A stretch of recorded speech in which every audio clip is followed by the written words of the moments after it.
My name is Mark Tallman, and I've worked for the Kansas Association of School Boards on various education issues since 1990, largely as a lobbyist, also as a writer and researcher.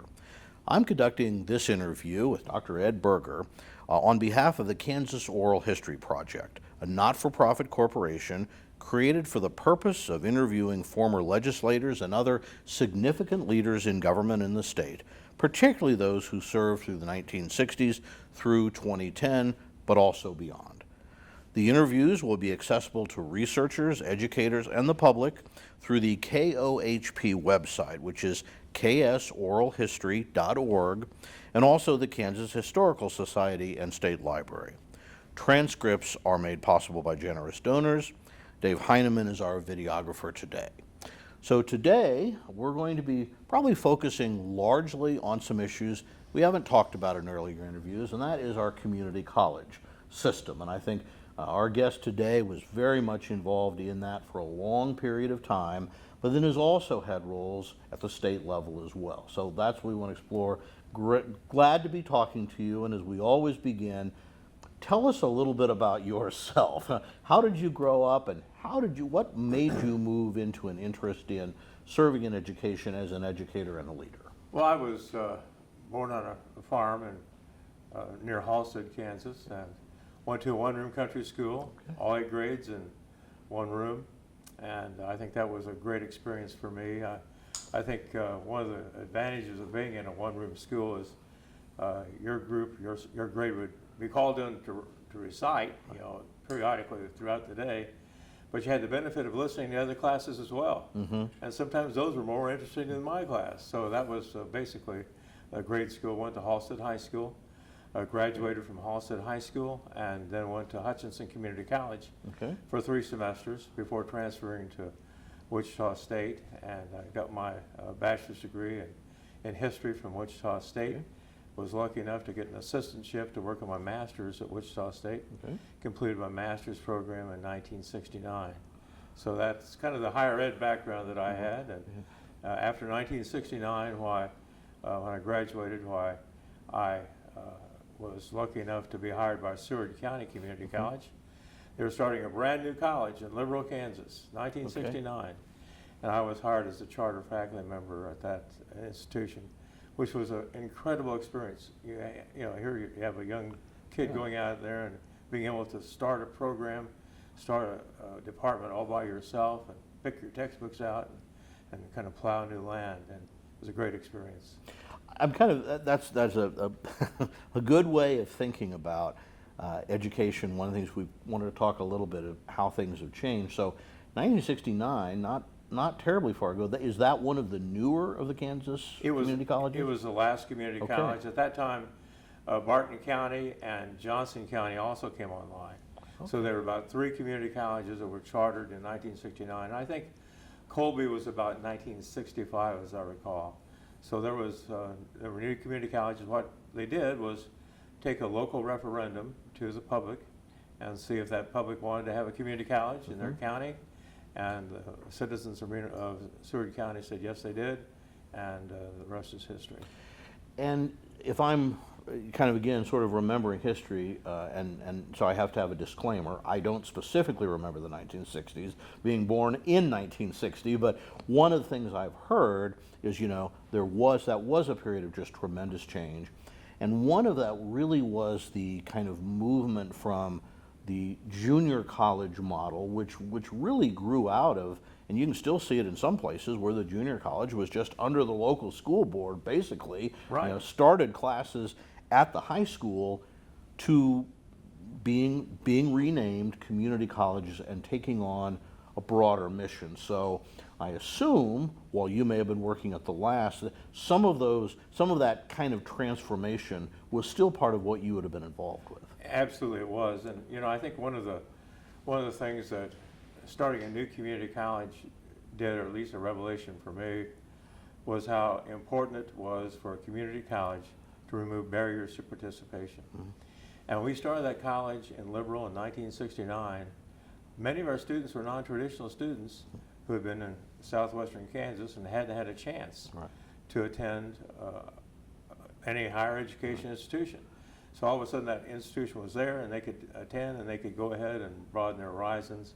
And again, that barrier, removing that barrier of distance was so important. I had a lot of spouses of educators who came to the college, got their degree, and then St. Mary's College at Dodge City at that time, was no longer there, but St. Mary's College provided a distance learning opportunity for them so they could complete their baccalaureate degree at St. Mary's. Right. So again, I think the importance of removing barriers, that is what a community college really should be doing. Right, right. I don't care if it's physical barrier, economic barrier, or personal barrier. They should be involved in doing that.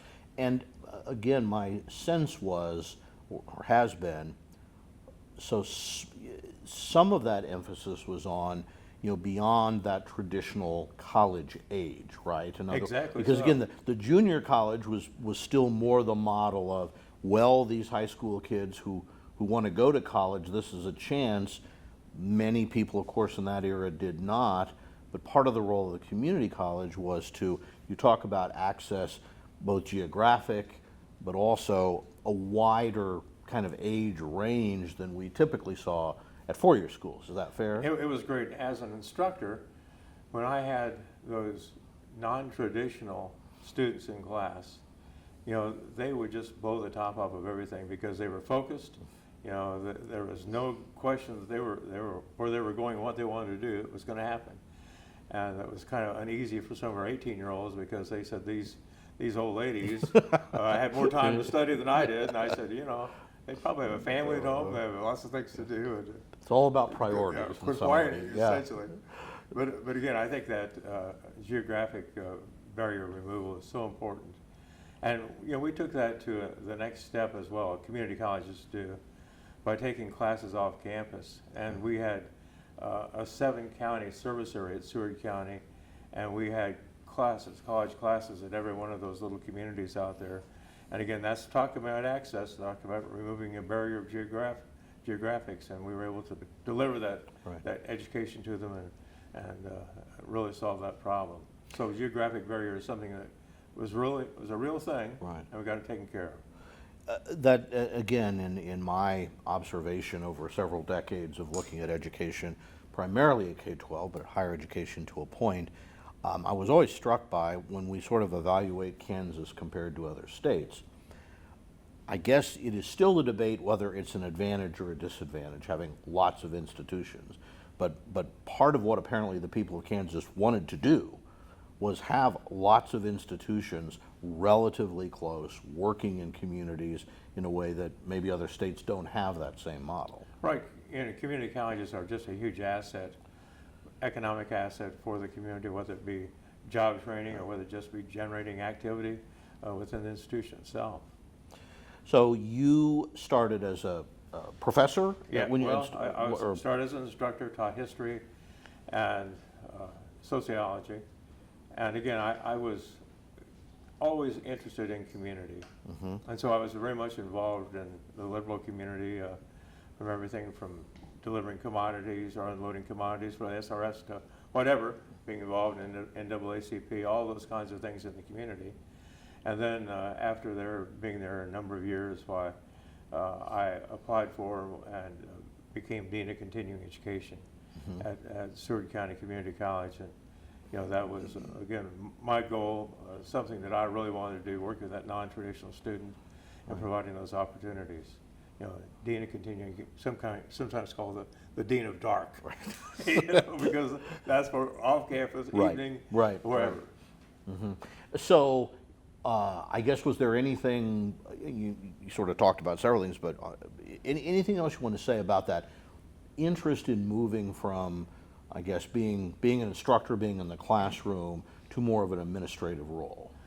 Well, I think the main thing for me was having the opportunity. Again, it was always my goal to be Dean of Continuing Education there, because I saw how much good could happen in the community and the surrounding communities as well. So when I got into the role, we expanded it, and we delivered coursework off campus, and we had some even telecourses. So that was a very, very positive thing. And I assume that looked a little different than, I don't know when people will necessarily be viewing this, but you didn't have the internet back then. No. You had to look at it. So no, the technology wasn't there, and so right now, the geographic barrier is broken down by technology. So you don't really have to have a physical class at a Johnson, Kansas. You can deliver it with internet. You can have the online classes. And so you're eliminating the geographic barrier by doing it with technology instead of humans. That's right. But at the time, there either had to be a presence or you had to have a chance for people Absolutely. to come in and shifting schedules. And that in some ways is really the challenge, because sort of the original higher ed model, like the K-12 model, was, well, you come in during the day, we teach you sort of during business hours, and then you go home or you go to, whatever it might be. And so part of what everyone's had to learn, but I think was a sort of a special role for the community college, was to say, we have to find ways to deliver education that is not in sort of the kind of traditional school hours, because some people can't come then. And you have to make it so it's not so formidable. Because a lot of the non-traditional students are very much intimidated by that environment. You have a 50-year-old individual sitting in a classroom with a bunch of 18, 19-year-olds. Well, sometimes that can be a bit intimidating, but most of our people just really provide a good resource for our younger students as well. So was your next move then from Seward County back to Hutchinson? I kind of have a goal-oriented type of person, and my goal was to eventually be president of Hutchinson Community College. And so when the position of Dean of Continuing Education at Hutch came available, I made application for it, was lucky enough to be named Dean of Continuing Ed at Hutch. And that's where we just continued our outreach, continued delivering coursework to the area, establishing off-campus sites and that type of thing. And one of the things I guess I was most proud of was the program we had at it's called KSIR. It was Hutchinson Correctional Facility. We had a program out there that laddered a student in from basic education through the GED, and then ultimately he could get the Associate of Arts degree. And I think when we first started, we had as many as 10 individuals graduating with an Associate of Arts degree. But again, that was taking individuals who, for whatever reason, hadn't had the opportunity to get an education, and all of a sudden that was provided to them right there in-house, and all of a sudden they could learn to many times read, to write, and to get that GED out of the way, and then work on a community college degree as well. That again is taking the education to the population, removing that barrier. What then was your, I guess, path from that position to your lifelong goal of being president? Well, I knew that I had to get a doctorate. Okay. And when I was at Seward County, it was really very difficult to look at getting a doctorate at Seward County, because one of the programs that they recommended was Texas Tech, and that was at Lubbock. And then of course K-State and KU. But when I went back to Hutch, in 1985 I started a doctoral program at K-State and finished that up in 1990. Okay. And the current president, decided to retire, and I was lucky enough to be selected in 1991 as president of Hutchinson Community College. Okay. In 1991, so putting that in my context, that's about a year after I went to work for the School Board Association, so that's an era that I have a little more familiarity with. But kind of looking back on that, what do you see as some of the major developments, both locally and to the extent they were maybe part of broader trends? What are the striking things that maybe changed from that 1991 through your time in that position? Well, I think one of the things that we did was shift from we were under KSDE, community colleges were. And then in the early 90s, we went to the Board of Regents, not to be governed, but to be coordinated by the Board of Regents. And there's a fine line, or a bright line, between being governed and being coordinated. We were coordinated by the Board of Regents. We didn't feel like we any longer fit with KSDE. They're focused certainly on K-12, and that's where it should be. That's where the money is. That's where the students are.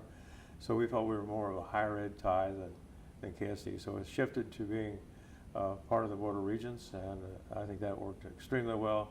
It enhanced communication between the universities and the community colleges, And those students who were transferring on, I think that process was much more fluid because of that change. And as we've discussed in some other interviews, that talking a little bit about history, that the reason the community colleges were under the State Department may historically went back to the fact that they had local boards. Genesis. Yeah, they had was local Genesis. boards coming out of high schools. They were primarily locally funded. Yeah.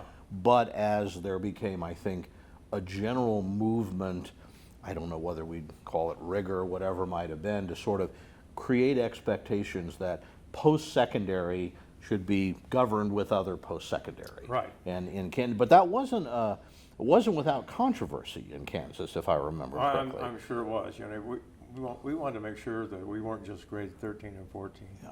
and that we were perceived as really higher ed. And I think that was a good move for us to split off from KSD and be part of the Board of Regents. Mm-hmm. And again, it was a coordinating role for Regents. Our governing board, our local board of trustees, they're the governing board. Mm-hmm. And we wanted to make sure that stayed in place. And I guess one of the things that, as I recall, there was at least some concern by some, was whether, you know, a lot of logical reasons to move to the Board of Regents, but would you be seen as on, you know, reasonably on the same level with the state institutions, the four-year colleges? Were those concerns answered, you feel, in your opinion? Well, I think so. I guess I never did really feel that. Now, maybe because of where I was, that was the case. But certainly, I don't think that they saw any encroachment there. I think that was, certainly they saw the separation between the two, and they saw really their scope of influence being broadened considerably too by having community colleges in virtually every corner of the state. Yeah, absolutely.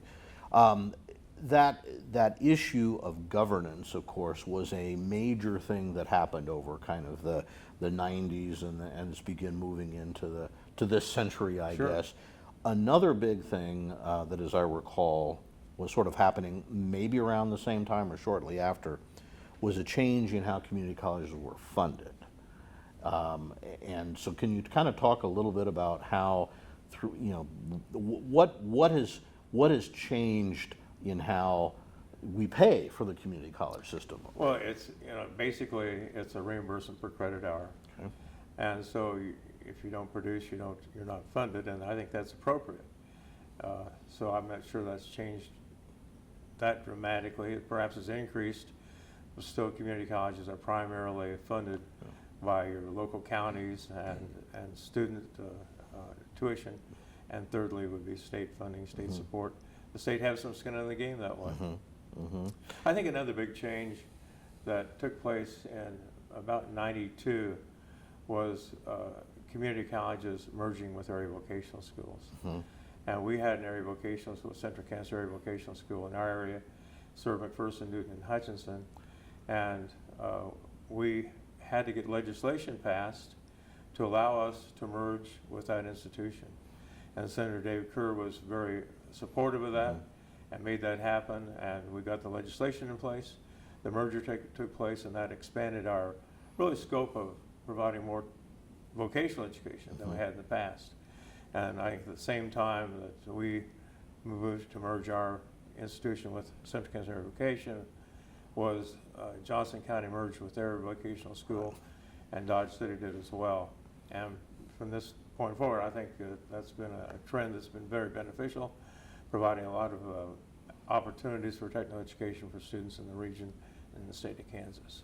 And that also further created, in those cases, perhaps a greater degree of coordination between the community college and those institutions, because both technical colleges and community colleges offer vocational programs, or I guess now more commonly thought of as CTE programs. Sure. And of course, so do K-12, so do high schools. So how all of that is coordinated and promoted, I think, has been another big issue. I think there's been, my sense, and you can give me your perspective, the state has really tried in various ways to put more emphasis on those programs so that students who may not want to go to a four-year college or even necessarily a two-year degree, there's still a way to get some options to help them have the skills to fit into the workforce. Yeah, we have a dual enrollment program, and I guess one of the highlights is working with Unified School District 308.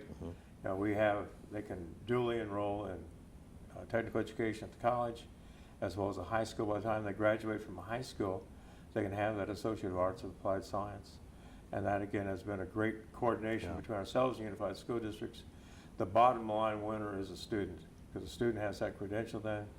He or she can go out to the workplace and launch a career. You know, when I have visited people, I always say, so I'm a perfect example of a student who, of course, I went to a private high school, Thomas More Prep in Hayes. We didn't have option to any CTE type programs at the time. There was not much discussion of them, and so my experience and ultimately my children's experience really did not know much about it. And so I'm often not sure how well many people understand those programs or the growth in those programs, because if you didn't have maybe direct experience yourself or for your kids or ultimately maybe grandkids, you may not be aware of some of the unique aspects of those programs. And I think having, one of the things, a strong connection with local employers, having a sense of this is a credential that can lead to something else, often the ability to maybe earn that or a lot of it while you are still in high school or relatively quickly. I'm not sure everyone really knows that. Well, I think one of the things for economic development, I think this has been important for us, is when the Chamber of Commerce brings a company in, well, they can point to that program that is at the college, at the high school, say this is a program that can develop a workforce for you, and you have a membership on the advisory committee. You can target the curriculum to what your needs are and get a student coming out that can be work ready. I think that's a tremendous resource for community and also the student as well. One of the things that I have done some research on that I wouldn't say it shocked me, but maybe I hadn't seen it laid out in black and white, is that, so we're recording this in 2025, 2024 was the highest year ever for basically any type of credential offered by institutions under the Board of Regents. So the highest year ever for certificates, the highest year ever for associate degrees, bachelor's, master's. And I'm not always sure people maybe really know how, even as our enrollment has fluctuated some, how we faced a lot of challenges, enrollment under COVID, and a very different student body, our system has continued to produce increasingly higher levels of educational attainment. And I think that has to go back to some of that commitment that you've talked about to try to do that. Absolutely. And I think what's important to know, and I think I'm part of a liberal arts education myself, but you might have a student who decides to go the liberal arts route, and then when they complete that program, well, there's not necessarily job opportunities. So we see an individual perhaps getting a liberal arts degree from the University of Kansas and coming back to us and perhaps enrolling in a nursing program or another allied health program so they can get employed. And that's, again, that student has a broad background, has a strong academic background, and adding to that the vocational experience and being job ready has just been tremendous. I'm always mindful of that because we continue to have discussions around, in blunt terms, how are our schools doing? How are our colleges doing? Is the money we're spending worth it? And there's, I think, often an implied discussion that, things used to be so much better, but when you look at the actual number of kids enrolled or served or credentials, just the level of education in Kansas and nationally has just continued to go up. But I gather we have to ascribe a lot of that to the institutions who've made it their mission to do that. That didn't just happen. A lot of things had to occur if we're going to get more students being successful than in past. Sure, you have to look at a couple of different, again, going back to barriers, removing the barrier of physical location. We've done that, and that opens some doors for these students. But also the barrier of economics, and Pell Grants have been very important for taking that individual who perhaps couldn't afford a college education. Now a Pell Grant might make that happen, or perhaps even a scholarship, a non-traditional scholarship being available to those students. So that economic barrier has to be removed as well. I think another thing for community colleges is, might have some parents who really didn't think they could go back to college because they had child care responsibilities. So many community colleges have established daycare centers so that individual can come back to campus, take a class, and have daycare provided for him or her, and that's been very successful as well. So in your role in Hutchinson in particular, and then obviously as you became president, I'm sure you talked a lot with other presidents and observed things around the state. You know, we've talked about a couple of those trends, but were there some things that stood out over the last, 20, 30 years, I guess, as some differences that you've seen or heard of in maybe the types of programs that are promoted or valued, or different, trends within a student body that the institutions have had to respond to it? Well, I think one of the things is, again, your community college is close to the community, can listen to the community. The community can tell them what their needs are and then respond to it appropriately. And if the community college isn't meeting the needs of the population or the industry, well, it's not serving its function. So there's sort of a quicker democratic feedback, I guess. Yeah, there because is. that local institutions board, I assume runs for election every 4 years or on a 2-year cycle, like local school boards. So if there's a problem, maybe there's a stronger sense of what to do, or if there's a perceived need, you can kind of know where to go to get that done. Absolutely. That board is close to the community, and again, you have advisory committees with every vocational program, and they can make sure your curriculum is fitting with what the needs of that industry are. That's important. That's right. And I assume that's something that, you just by nature of working in an institution like that, leading an institution like that, but also just kind of looking at your resume and background, you've done a lot of work looking at like workforce needs, community development. We really have, and again, when I was back in continuing education, we took things out to business and industry. We had Eaton Corporation, Cessna Corporation was in town at that time, and we had classes at the site, at the factory, for that workforce, and that was so they could ladder into an associate of arts degree. Again, that access is very important. Yeah.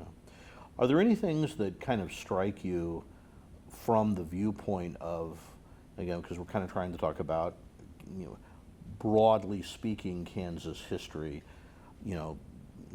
anything kind of stand out to you as some of the particular economic or demographic challenges that we faced, or that maybe looking ahead a little bit that we're going to have to get ready for, and that the next generation of leaders are going to have to be looking at? I think workforce readiness is certainly essential, and that's something that we have really worked hard on, but also making sure that everybody understands when you complete that degree in technical education, that's only step one, that technology is changing so quickly that their education will be obsolete unless they lean into it and get upgrades, because again, technology and knowledge is something that's not a static, it's going to be changing all the time.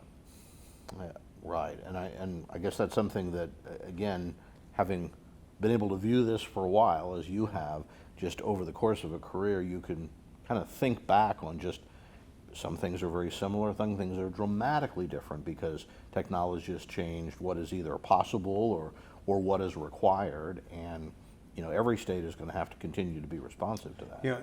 That's probably a big change as far as higher ed is concerned, because I think at one time you saw universities, and maybe to a certain extent community colleges, being apart from the community instead of being in the community. And I think that has been a change. When we started probably in 1990s, our enrollment was probably 60-40, 60 being transfer and 40% technical. And now it's basically flipped. We're about 60% technical, about 40% transfer. Transfer is still an important element, and we still provide students readiness skills so they can go to KU, K-State, wherever, and get that degree, but also the readiness of being job ready too. Yeah, and of course you've already mentioned a big part, I believe, of community college enrollment are those dual or concurrent enrollment hours that now are a big part of community college enrollment. A student could conceivably get enough credit hours to complete their Associate of Arts degree. By the time a senior, they can graduate from high school and community college at the same time. You know, Now, that's very rare. right, but it's there. As I've talked to people, that's one of the things that over the as I've done, you know, kind of stories about local districts, and particularly those that really seem to be getting into this idea of focusing on how kids are prepared for their post-secondary career. I mean, workforce on one hand, but with the idea that so many jobs now and in the future are expected to require some type of credential, and those that really seem to have accepted that idea, you know, it's, as you say, it may be rare to have that, but I will always hear that, well, we have examples of this young woman, this young man who, Sure. you know, got, you know, they graduated from high school, but the same weekend they, you know, they have their 2-year degree out of the way. And Absolutely. whether that's it and they're ready to go to work, or that's just 2 years toward a 4-year degree. And, you know, it's not unusual at all for that strong student to graduate from high school having 30 credit hours. Well, that puts them at sophomore level. Yeah. And you talk about cost saving, all of a sudden you're reducing your time in university by an entire year. A real cost savings, and they can go to that university fully prepared, being able to step in and become a sophomore at KU, K-State, Wichita State, wherever. I'm also struck by you talking about that, the community college being a part of the community and not separate from it. And I think I've observed the same thing at many of our high schools and school districts. Is there is it seems to be a greater emphasis on saying, we're not just, you know, your kids don't come to us and kind of sit here and, I don't know what we call high schools, ivory towers, but, and you know, they're going to learn and then they're going to leave and go out in the world. There's so much more, it seems now, connection between educational institutions, and how much of that is what the community wants, how much of that is sort of, well, frankly, it just makes good political sense to kind of have those, you know, that sense, because you are accountable to those voters or to that community. Exactly so. And I think if that local Board of Education isn't listening to community, you know, they're primarily funded by your local tax dollars. So those local tax dollars have some skin in the game. Yeah. And if that board member isn't conscious of that or doesn't take that into consideration, well, chances are there's going to be some issues. But I think most of our boards of education do an excellent job listening to the community and making sure that that school reflects the needs and the really profile of the community itself. So, and you know, we did not prepare the answers to this, so you may not want to reflect on that. I often find it interesting, again, particularly at the K-12 level. I don't know whether you have data yourself, but there's so often we do these opinion polls where people to be asked, you know, grade your school, grade your state school, grade your, you know, the country schools. The local school, you know, most people give their schools an A or a B. And the farther away, oh, but nationally we're failing. You know, state schools, well, they're not doing as well. And I've never been sure how much of that is just, you know, because you know those, you know what's going on there. You know what's happening in your own community, and it seems to work pretty well. But you hear things you're concerned about. And so one of the things that has been, we've talked in some of these interviews, and again, just welcome you to reflect if you want, while most people seem to be happy with their local institutions, certainly there's been opinion polling saying that the same people who are happy with their local institution, maybe they're electing legislators who are more skeptical about the whole issue, or, you know, members of Congress who are now questioning a lot about national education policy. So there seems to be some tension between how people feel about their institution and how they feel about other institutions. But then when policies are made for all institutions, they're going to affect your local institution. It will, and I think what happens many times is perception by maybe outside organizations, groups, public, that that school is not reflecting community needs. Yeah. And I think it behooves a board administration to make sure they communicate effectively as to what they're doing. I think too many times we in education hide our light under a bushel. And it's important for us to talk about the good things that are happening, the students that are outstanding, that are going off to med school, wherever, and making sure we brag about it a little bit, make sure people know that this is really a great system and serving a lot of number of students extremely well, and serving community extremely well in the state of Kansas. And I think you may, I don't know whether you'd agree with this, but I sense, I've never lived in any other state, I don't know if it's true of Kansas or not, but educators I think sometimes are reluctant maybe to feel too much like they're bragging, but I also think in some ways it becomes a sense of, well, we're pretty busy doing what we're doing, right? I mean, it takes a lot of time and effort to be a good teacher, to be a good administrator, to be a good professor, whatever it might be. And so, you know, I'm just going to do a good job and hope the rest takes care of itself. And add that, there's often a particular professional jargon and sometimes so that maybe even the ability to explain what you're doing to members of the community can sometimes be a challenge. And so while people in general seem rather satisfied, perhaps those are some of the difficulties we have in maybe more broadly communicating that. I think you're right. I think sometimes we as educators think we're doing, and we are, doing God's work. And so since we're doing that, well, everybody should understand how great it is and just take it for granted. Yeah. And I don't think we can do that. I think we have to make sure that people know that we're making a difference. We're making a difference in the community and making sure that people are aware of that. That happens all the time, making sure we hang that out there for folks. Yeah, I think sometimes I get I will hear. And sometimes it's kind of elitism too, because you've got maybe a teacher or professor who thinks, you know, I'm in my ivory tower, my special classroom, and I really don't want anybody else infringing on that. And that kind of elitism has caused some of that tension, I think, between maybe community and organization. In other words, we expect a degree of professionalism. Don't you know how great I am? Yeah, exactly. Well, and I studied hard to do this, and I worked hard to do this, and so I've got this credential. What do you have? Why are you challenging me? And I think so. And yeah, I think there's an element of that too. But again, I think there has been still efforts by many educators in our state to try to figure out, well, how do we address that?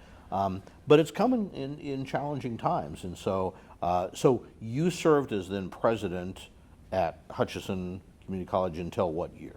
Till 2014. 2014. So you would have been there through, I guess, what I sometimes call, well, you would have been there in the early 2000s when we went through one sort of budget problem, one recession that we faced, and then even more profoundly after the 2008-2009 recession, when we were facing much more severe budget difficulties and some of those things. You know, how did your institution, and maybe observations of other institutions, how do you think we managed through that? Well, I think we managed through it because we had good local support, and we were very, you know, you have to be when you're at a college or K-12, you have to be aware of that local mill levy. And we were able to keep that mill levy really relatively flat. Now the disclaimer on that, of course, is we had valuation increases, so our tax dollars did increase for that institution. But we were able to keep the mill levy flat and making sure we kept our institution lean. I think most communities don't want to see a lot of large S at local K-12 or community colleges. They want to make sure that they're operating frugally and operating with the best interest of the taxpayers. And you demonstrate that by doing things in the community, being visible in the community, being a part of the community. That's just absolutely essential. So you certainly, in your last several years, would have faced some challenges there. You left the presidency, and then a few years later, you entered a different realm, ran for Kansas Senate. So wondered if you wanted to reflect a little bit on why, what that experience was like, lessons you learned from that. Well, there are a lot of lessons learned from that. Well, basically, it was my impression, and some people in the community, that our senator for the 34th district perhaps wasn't as visible and as meeting the local needs as much as he could have been. So in 2015, I put together a group of about 10 people in the community in July of 2015 and asked if that was their perception, and if they felt it was appropriate to develop a candidacy to run for that seat. And they were unanimous, and I said supportive, meaning raising money and all that kind of thing. And they were very much supportive. That was in July of 2015. And I decided to file by petition because I thought, if I'm going to run for this office, I want to make sure that I've got enough people signing a petition to say they'll support me and get my name on the ballot. So in November of 2015, 1 year before the election, I filed for office with petition and had that in place. And again, I was fortunate enough to have a great campaign group and was successful in the election. But again, I think there was an issue there that the senator wasn't perhaps as accessible to the local public. And there were some issues statewide as far as taxes and revenue. And I think that people were very sensitive to that as well. Yeah. Well, and so again, for viewers, kind of the context there is, after the state experienced, like every state, the issues around the Great Recession, as it was, are further, the tax policy put in place was a desire to reduce income taxes rather dramatically. And there's a whole lot of history about how that happened and how it was supposed to happen. But the reality was it put the state budget in a much lower position. And of course, because about half of the state budget goes to K-12 education, and if you include post-secondary education, about 2/3 of the general fund budget, it's very hard to manage a reduction in budget without reducing education. So you came into a situation where I assume there were some expectations on, well, how do we kind of fix this, but how do we fix it in a politically acceptable way? And that is often, if it was easy, it would have already been done, I assume. Certainly, Adam. We passed the tax increase, and again, it was a necessity because really a lot of state agencies were starving, and money was being moved around to areas that wasn't intended for, just to cover expenses. And it was my sense we could not continue going down that road.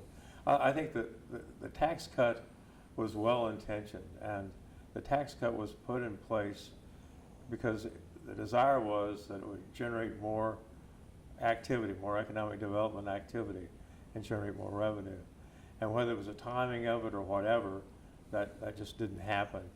And so we were really starving a lot of our agencies, and we went about getting the tax increase in place.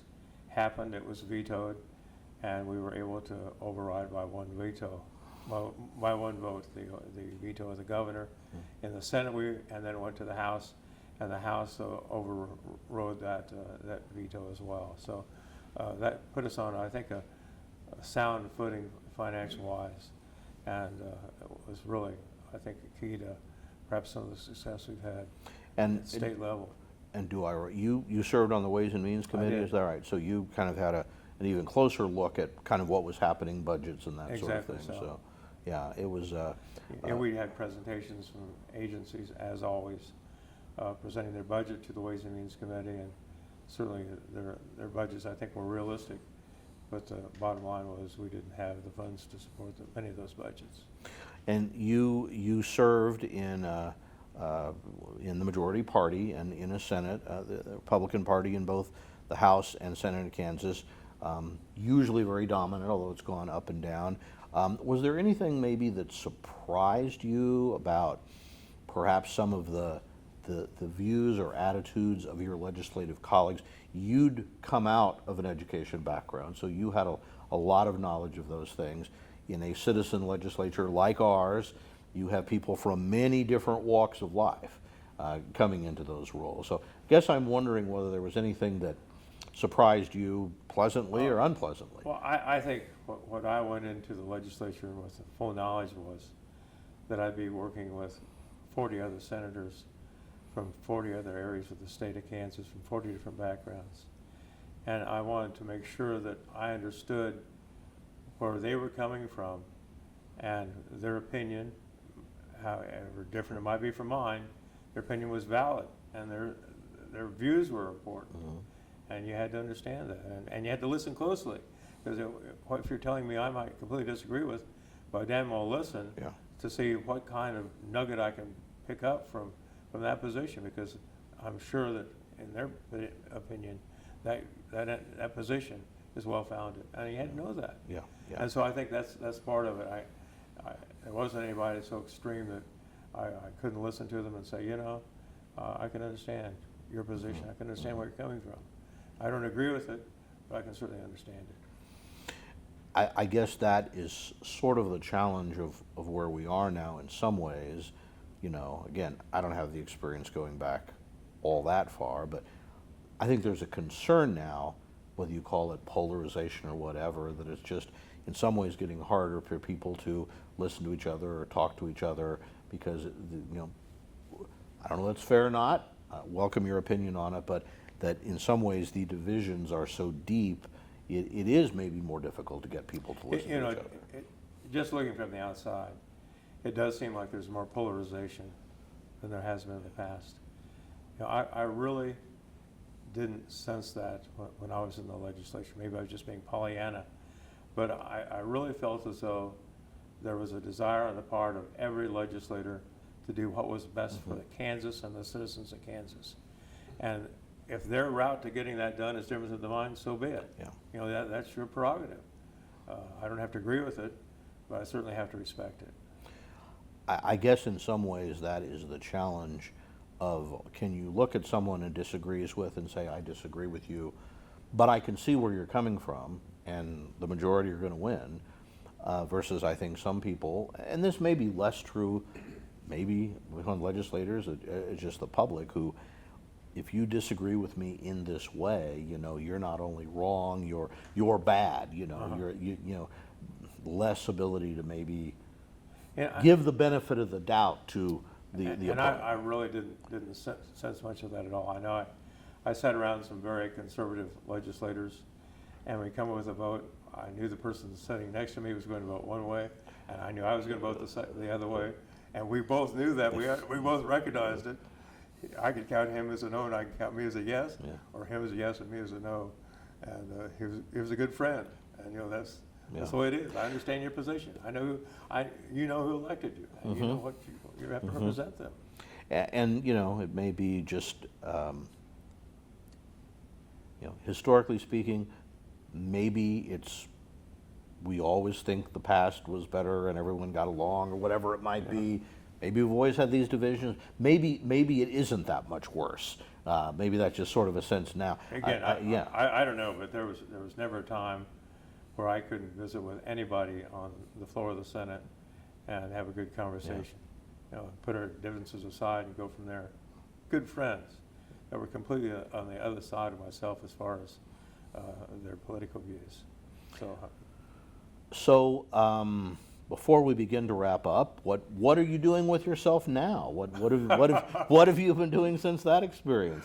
Well, after I completed the legislature, I was interim general manager at the state fair, and that was kind of a critical time for the Kansas State Fair because they had not had a fair the previous year, and or that year I came in, and so we had no. It's a revenue-driven organization, so no fair, no revenue, and so when I became interim general manager, one of the things we had to do was try to find some support so we could have a fair the following year, and I was able to work with the legislature, and they were very generous as far as providing support to the fair, and we were solid enough to have a fair in 21, and that was a difference, and so that's what I really enjoyed doing it. But it wouldn't have happened without the generous support of a lot of legislators who saw the importance of the fair to Kansas and knew that it had to have some outside revenue to prop it up so we could kind of get things rolling again.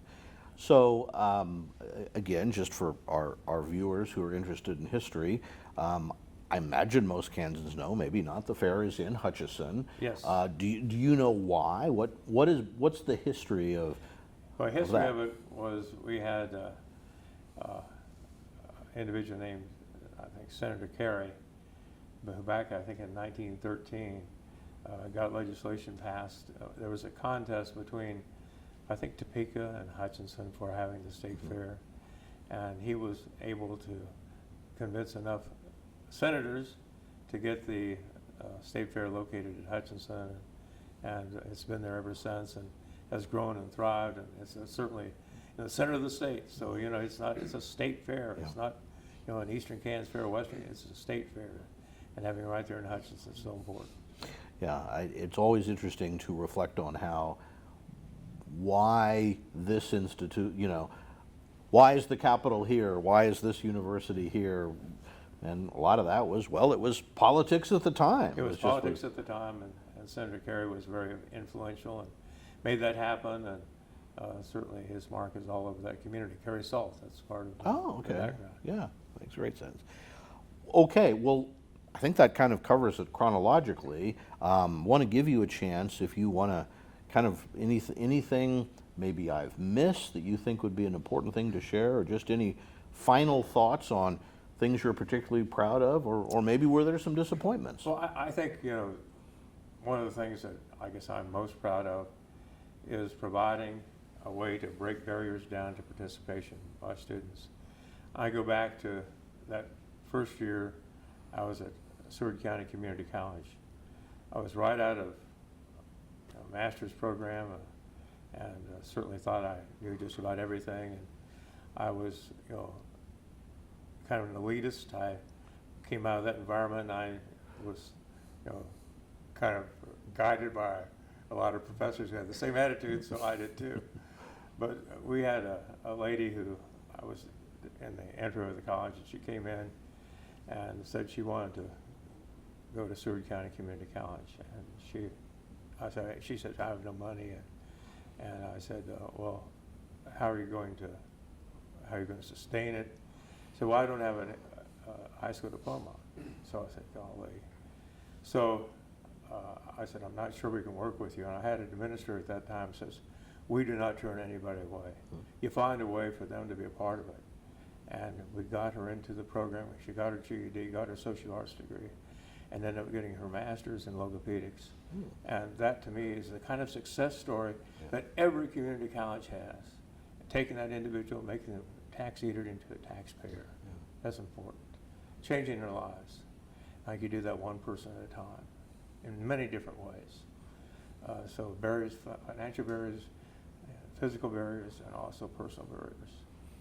Well, and as I said, that really lines up with again what the research shows is that we as a state, I always note Kansas Constitution, Article 6, very first thing, the legislature shall have a system of public schools and other institutions for educational improvement. So, the mission statement is really, how do we continue to get better?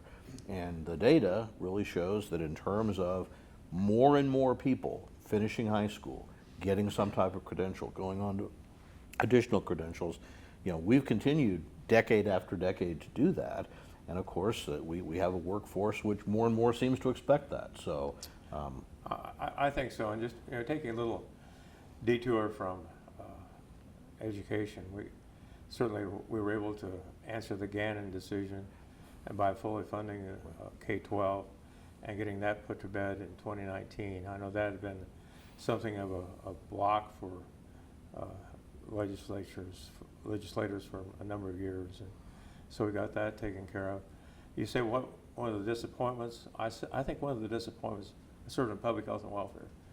And at that time, Vicki Schmidt was chair of that community, and we had extensive hearings on expansion of Medicaid.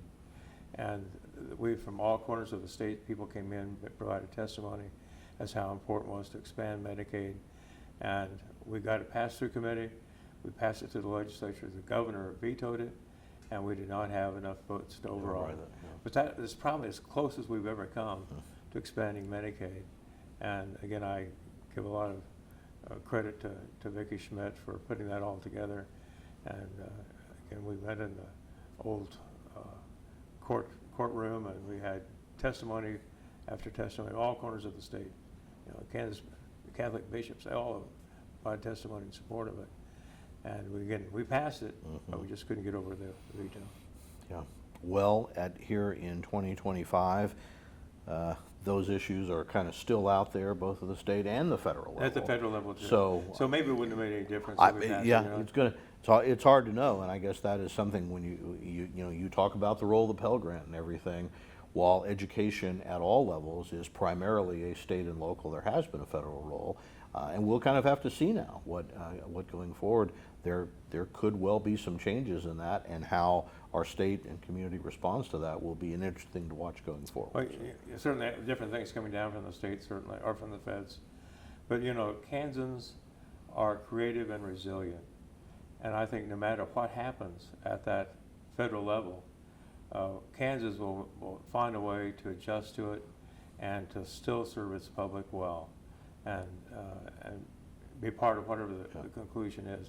That's the nature of Kansas. That's what we are. You know, we've maybe grown up in a difficult time. You know, kind of struggling with agriculture many times, and still surviving and growing, and being a part of that strength of a Kansan.